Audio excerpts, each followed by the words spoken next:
দাদা আসছি। বৌদি আসলাম। এই শোন শোন শোন, কোথায় যাচ্ছিস তুই? একটু বস। কলেজে যাচ্ছি। কলেজে যাচ্ছিস মানে কটা বাজে এখন? এখন বাজে বেলা 12টা 20, 12:30। তুই কলেজে পৌঁছবি কখন? 2টোর সময়। কি করতে যাচ্ছিস কলেজে? পড়তেই যাচ্ছি। 2টোর সময় কলেজে যাবি মানে কি করতে? মানে কলেজে কি পড়াশোনা করতে যাচ্ছিস, না টাইম পাস করতে যাচ্ছিস, না কারোর সঙ্গে কোনো দেখা সাক্ষাৎ করতে যাচ্ছিস? তারপর তোর কোনো প্ল্যানিং নেই নাকি? রাত্রেবেলাতে দেখতে পাই 2:30, 3টে, 4টে পর্যন্ত দেখি তোর রাত্রেবেলা তোর ঘরে মোবাইলের আলো জ্বলে। হ্যাঁ, রাত্রেবেলা দেখতে পাই 11:30, 12টার সময় তোর ওই বন্ধু বান্ধব থেকে আড্ডা মেরে ঘরে ঢুকিস। ব্যাপারটা কি? এরকম ভাবে বলছো কেন? ও তো ইয়াং ছিল, একটু ভালো মতন বলো। ওইভাবে ধমকি দিয়ে আজকালকার জানো তো ছেলেমেয়েরা কি সব করে, এবার সেটা ভালো করে বুঝিয়ে না না, সেরকম কোনো ব্যাপার নেই। ওকে ধমকানো চমকানোর কোনো ব্যাপার নেই। ও বাচ্চা নয় যে ওকে আমি ধমকাবো চমকাবো। প্রত্যেকটা মানুষের একটা লাইফের একটা পরবর্তীকালের একটা প্ল্যানিং থাকে, সেই প্ল্যানিং করে করে চলতে হয়। আজকে ওর যা বয়স, ও এখন পড়াশোনা যে করছে, কি পড়াশোনা করছে? যেই পড়াশোনাটা করছে ও তো ফর্মালিটি পূরণ করে যাচ্ছে। বাবা মা মরার পরে সেই থেকে আমার কাছে রয়েছে, পড়াশোনা করানোর আছে, করছে। ও যা বলছে দিনকে দিন সবই মেনে চলা হচ্ছে। ওর তো একটা টার্গেট আছে জীবনে, না কোনো টার্গেট নেই? কোনো তো একটা টার্গেট আছে না নেই? প্রত্যেকটা মানুষের যেমন টার্গেট হয় যে আমি এই নিয়ে পড়াশোনা করছি, তার জন্য একটা প্ল্যানিং। কলেজটা কমপ্লিট হলে তারপর নিশ্চয়ই কোনো কিছু একটা প্ল্যানিং হবে তোর। সেরকম যদি একটা প্ল্যানিং কিছু থাকে, সেরকম কিছু ভাবছিস, সেইভাবে কিছু চলছিস। যেমন তোর কলেজ প্ল্যানিং যদি শেষ হয়, তারপর কলেজের পরে তোর একটা টার্গেট নিতে হবে, হয় ইউপিএসসিতে চান্স নেওয়ার জন্য চেষ্টা করতে হবে, আর তা না হলে তোকে এলএলবি পড়ার জন্য চেষ্টা করতে হবে। তোর যদি সায়েন্সের থাকে তাহলে তুই ওরকম ভাবে চিন্তা কর। যেমন যদি আজকে তোর 12-এর পরে হতো তাহলে তোকে বলতাম একটা অন্য কিছু করার জন্য, তো সেগুলো তো পার হয়ে গেছে। নতুন করে কিছু ভেবেছিস না ভাবিসনি? না দাদা, সেরকম কিছু ভাবা হয়নি। তবে তুমি বলছো যখন, আমি নিশ্চয়ই ভাববো। আমারও তো একটা কিছু করতে হবে, না করলে তো হবে না। হ্যাঁ, তো আমি একটা কিছু স্বপ্ন ভাববো।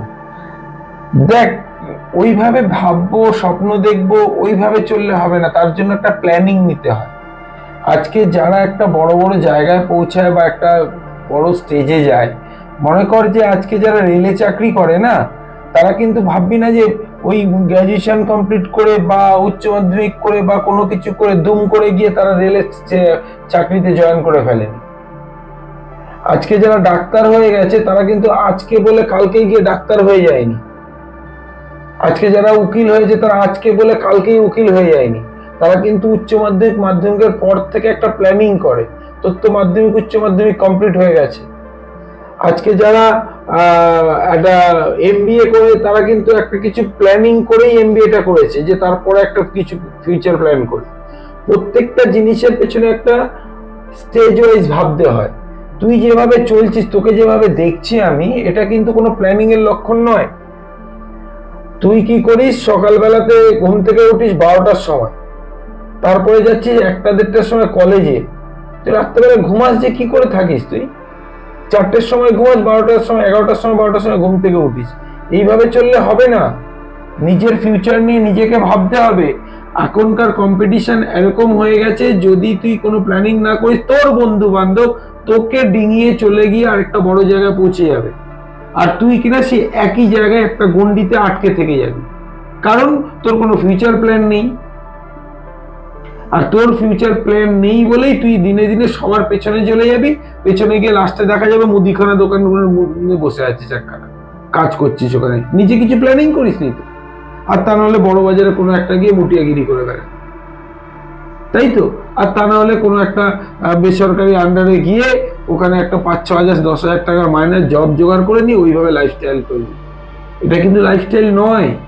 ফিউচার প্ল্যান করতে হবে। আজকে যাদেরকে দেখে তুই ভাবছিস যে ওরা এত সুন্দর লাইফস্টাইল, গাড়ি বাড়ি নিয়ে চলছে, এত কিছু করছে, এত ভাবে রিল্যাক্সে চলছে, তারা প্রত্যেকটা মানুষ কিন্তু নিজের প্ল্যান, লাইফ নিয়ে অনেক প্ল্যান করেছে, অনেক স্বপ্ন দেখেছে, অনেক কিছু ভেবে এগিয়েছে। তোকে ওরকম কিছু প্ল্যান করতে হবে, এমন কিছু জিনিস নিয়ে ভাব বা এমন কিছু নিয়ে স্বপ্ন দেখ। নিজের মনে কি কোনো এরকম স্বপ্ন দেখা আছে? কিছু না কিছু তো দাদা আমাকে করতে হবে, তো সেরকম সেই হিসাবে তো আমি এখনো অবধি সেরকম কিছু ভাবিনি। তবে তুমি বলছো যখন, আমাকে একটা না একটা কিছু করতেই হবে, আর আমাকে একটা না একটা কোনো লাইন ধরে আগাতেই হবে। অতএব সেই স্বপ্নটা আমি পূরণ করার চেষ্টা করব, সেইভাবে আমি ভাবছি। যাক, তুই বললি বলে মনে পড়ে গেল একটা কথা। শোন, স্বপ্ন সেটা নয় যেটা মানুষ রাতে ঘুমিয়ে দেখে, স্বপ্ন সেটা যেটার জন্য রাতে ঘুম আসে না, সেটাই হলো আসল স্বপ্ন। জীবনটা এখন ছোট আছে, তো স্বপ্নটাকে এমন দেখা শুরু কর যাতে তোর জীবনটা প্রতিষ্ঠিত হয়ে যায়, আর কিছুই না।